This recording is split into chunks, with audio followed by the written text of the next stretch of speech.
Hello, and welcome to Creative Evolution, the show that gives artists a real plan for a long term career. I'm Josie J.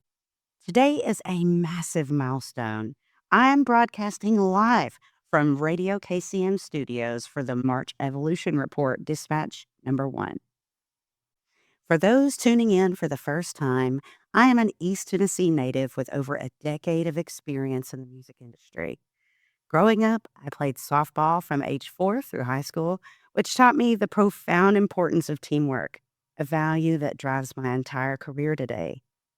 Artistically, I am a songwriter, touring artist, and the front woman for the Knoxville-based neo-soul and rock band Josie J and Dessert. I'm also a recent graduate of Full Sail University, where I earned my Bachelor of Science in Music Business on March 5th, 2026. In fact, when the very first episode of Creative Evolution aired earlier this month, my husband Aaron and I were actually driving to Florida for that graduation. We listened to the episode right alongside our first listeners, and it was such a strange but incredibly exciting feeling to hear my own voice on the airwaves.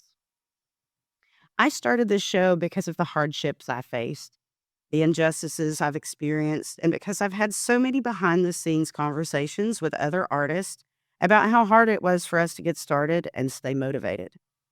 I've witnessed the abuse of power and inequality between promoters, venues, and artists across the country.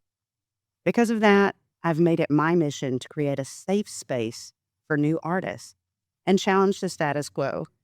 And I really honestly want to transfer a successful blueprint for long term career success to the next generation of creatives. I've dedicated myself to mastering the music business so that artists like us can thrive together. And that brings us to today's dispatch.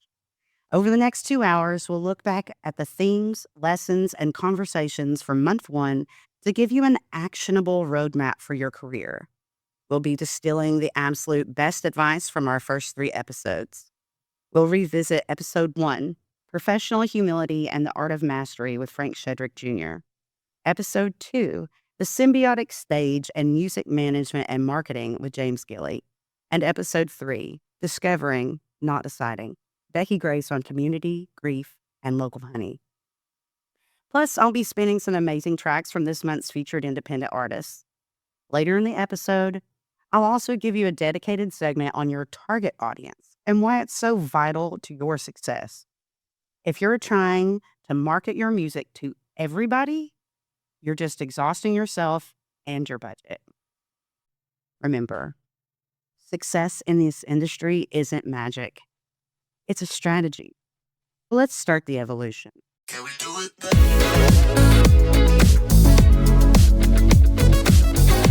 Today is all about looking back at the incredible blueprints our guests laid out for us in month 1. We're going to kick things off by revisiting my conversation with the amazing Frank Sheadrick Jr. Before we jump into Frank's lessons on professional humility and mastering your craft, I'm going to spin some tracks from the talented independent artists that originally featured in Frank's episode.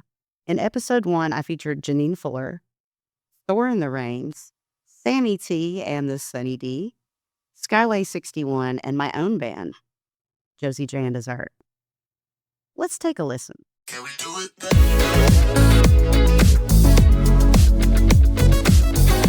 Welcome back. Welcome back. You're listening to Creative Evolution live on Radio KCM. Now let's dive into our first ultimate recap from month 1. We're looking back at the incredible roadmap laid out in episode 1, Professional Humility and the Art of Mastery with Frank Sheadrick Jr. Frank is a Knoxville-based engineer, producer, and fellow Full Sail University alumnus. His musical foundation was established at an incredibly early age. He started playing in gospel groups at just 9 years old, and by 17, he was already making a living as a professional musician. But Frank was wonderfully honest with us about the fact that raw talent doesn't mean it's an easy ride. Early in his career, his biggest obstacle was learning how not to overplay. He told me that he had a know-it-all attitude and a big ego. But he had a defining moment where he realized that to be a true professional, He couldn't just go out and hit all these flashy licks. He had to stay in the pocket and play with the crowd and play to the crowd, and the music actually needed it. So less is more. That's what I call embracing professional humility. As Frank perfectly put it, don't be the ego, be the hero. But the road to professional humility is paved with trial and error. Frank shared a hilarious but terrifying story from when he was touring with Nate Evans in the Temptation Review, alongside the Four Tops. Frank had a bad habit of writing his set list on regular, loose notebook paper. On one stressful day, he wrote his songs on the front and back of a single sheet of paper. Can you imagine the panic when his paper flipped over and fell on the ground and he accidentally started playing the Four Top set list instead of Nate's? But this is what separates amateurs from masters. Instead of just brushing it off, Frank used that failure to completely revolutionize his strategy. He asked himself, what can I do to not have this happen again? Today, his process is elite. He doesn't rely on paper or click tracks. Instead, he spends 30 minutes before a show with his eyes closed, mentally running through every single song in his head. He even uses a mnemonic trick where he creates a phrase out of the first letter of every song in the set to memorize it perfectly. He turned the chaos of a live show into a highly organized mental plan. We also talked about the reality of burnout. In an industry that never stops, Frank's strategy for beating burnout is what he calls a reset. He said you have to rewind the tape all the way back, step away from the music, spend time with your kids and family, and just have fun doing something completely unrelated to your craft for a few days. It clears the blockage so you can come back fresh. Which brings us to his final and most important piece of advice for any artist listening today. Stay humble and always be prepared. Show, studio, writing sessions, whatever is thrown at you, be prepared. Raw talent might get you into the room, but it's professional humility and preparation that will keep you there. Up next, we're going to look at the business of art with James Gilley. But before we get into the business side of things, it's time for another sweep of our local sound. We're going to listen to the incredible independent artists we featured in episode 2. Liv Noel, Sammy T and the Sunny D, Becki Grace, Michaela Major, and, at the specific on-air request of James Gilley himself, a little more Josie J and dessert. Let's take a listen. Can we do it, baby? Welcome back to Creative Evolution Live on Radio KCM. Now it's time to shift gears from the stage to the strategy. We're looking back at my conversation with James Gilley, the founder and CEO of the Knoxville-based entertainment marketing agency, ProMotion. ProMotion just celebrated its 9th anniversary on January 18th, which is a massive accomplishment. James is actually born and raised right here in Knoxville, and he's been a musician his whole life, starting on piano at age 4 and moving to the drums by age 7. He spent years playing in a top 40 dance cover band called The Ville. When James was out playing shows, he discovered a massive disconnect between venues and musicians. He noticed that venue owners are just too busy running their businesses to guess whether your band will draw a crowd. You have to prove it to them first. He realized that using social marketing and video work was the absolute best way to sell a band's value. But James gave us some tough love. He said ProMotion focuses on content creation, social media management, posting, and booking. Everyone comes to me and wants to get booked. I need your social media to look better to be booked. That's how I work. This ties perfectly into what we talked about at the top of the broadcast. You cannot have great social media if you don't know who your target audience is. James also told us that this is a long game. One of his biggest struggles early on was setting realistic expectations with bands who wanted overnight success. So he adopted a policy of radical honesty. He tells artists right out of the gate, if you're looking for a full-time booking agent, I'm probably not going to be your guy. I love how transparent James is about the business of booking. He explained that his ultimate goal is for his contracts to pay for themselves. If a band pays him for social media management, he tries to book them enough shows So his fee is entirely covered. And then he takes 10% of the profit from the agreement. Setting expectations like that, that's how you survive in this business. We also got a peek into his unique leadership style. James operates on what his family calls a vampire schedule. He's a solitary worker who loves working late at night by himself. Because of this, he doesn't micromanage his team. He operates on complete trust, telling me, I trust them to sell me, and they trust me to sell them. As he looks forward to year 10, James told me he has a massive goal to take promotion international. So keep your eyes out for that. But James's most powerful piece of advice from month one wasn't just about marketing. It was about community. He told us that a lot of people in this industry don't actually like their clients. They just want to get paid. But if you want to build a successful long-term career, you cannot do everything by yourself. You cannot do everything by yourself. You need a strong team. You need to treat people with kindness, and you actually have to care about your clients and go above and beyond for them. Speaking of building genuine relationships, up next, we're going to dive into the power of championing community with the incredible Becki Grace. But first, let's listen to the artists I highlighted in Becki Grace's episode: Monet Madu, The Montvales, Emmy Sunshine, and High Days. Can we do it?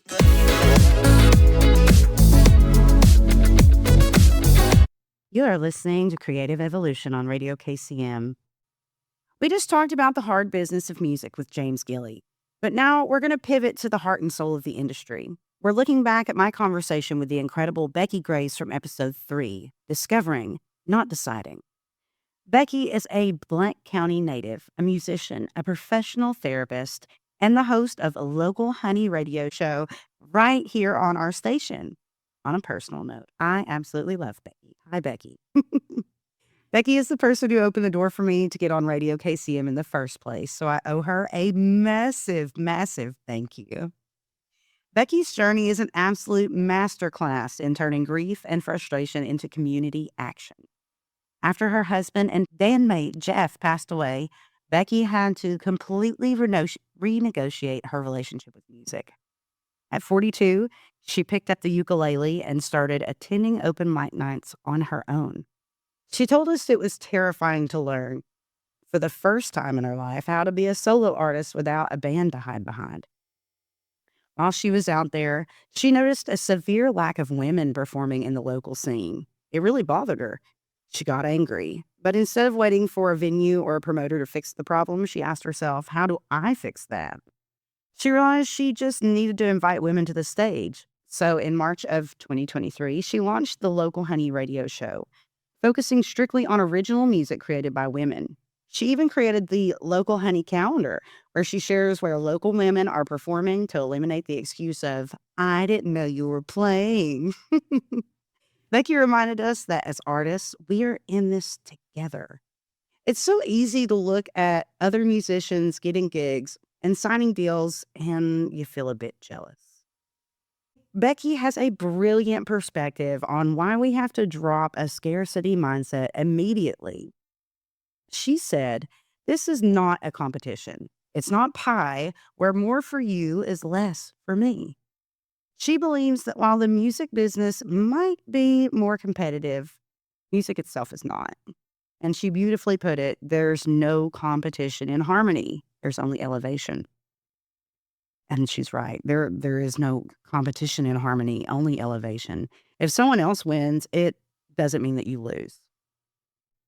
Go to her shows, follow her everywhere, listen to her on Radio KCM, and tell people about her music. Along with Frank Sheadrick, too. This is how we build an ecosystem where we can all thrive. But stepping out there, supporting others, and putting your own art into the world is terrifying. Ask me how I know. So I'm going to leave you with Becki's final perfect piece of advice for anyone who is hesitating right now. It is okay if you're afraid. Be afraid. Do it afraid. Go do it afraid. You don't need to be perfectly confident to take the next step in your career. You just have to be willing to take it. And speaking of taking the next step, when we come back, We're going to dive into our brand new segment for today. We're going to talk about defining your target audience and figuring out exactly who your music is for. So stay with us. Can we do it?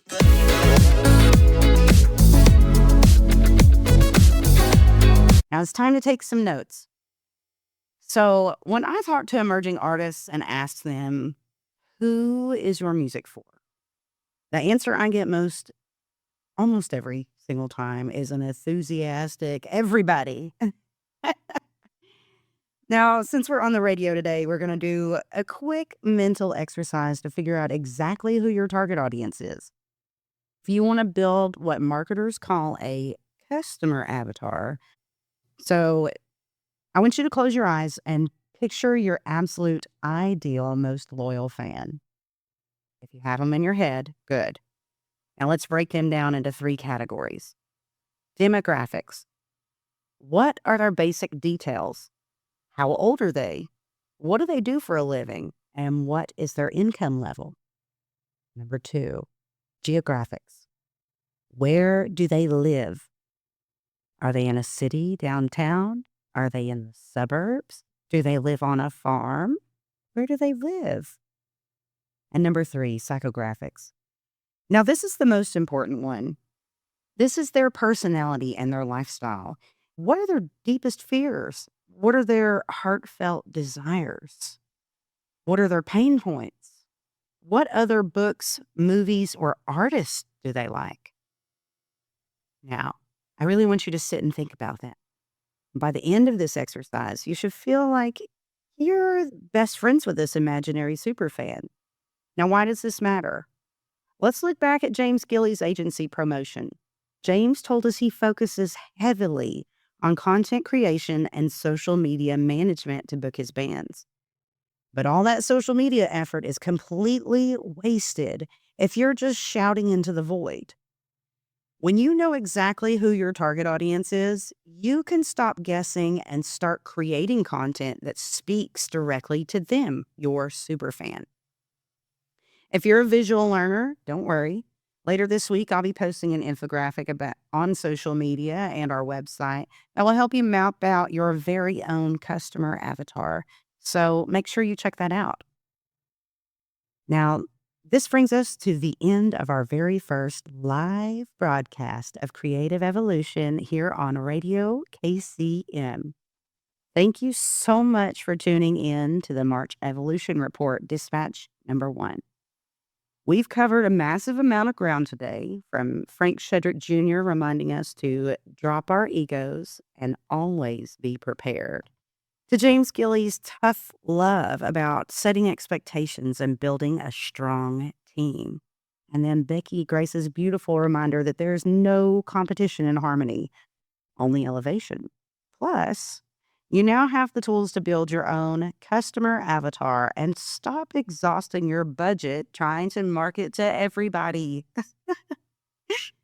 I want to give a huge shout out to the incredible independent artists we featured during today's music sweeps. Janine Fuller, Thor in the Reins, Skyway Sissy 1, Liv Noel, Sammy T and the Sunny D, Michaela Major, Becki Grace, Monet Madu, the Montvales, Emmy Sunshine, High Days, and my own band, Josie J and Dessert. You can find links to support all of their music right down in the show notes on the posted episode. And to learn more about the Creative Evolution Podcast, find us on social media at Creative Evolution Podcast. And make sure you head over to josiejandDessert.com. That's Josi, J and dessert with 2 S's, because you want 2 scoops. As we close out today's show, I want to leave you with a challenge. Of course, create your customer avatar. Really think about that. How do you want to market to your fans? How do you want to reach new people? And send me some comments. Let me know what you came up with. So, a journey of 1,000 miles starts with that very first step.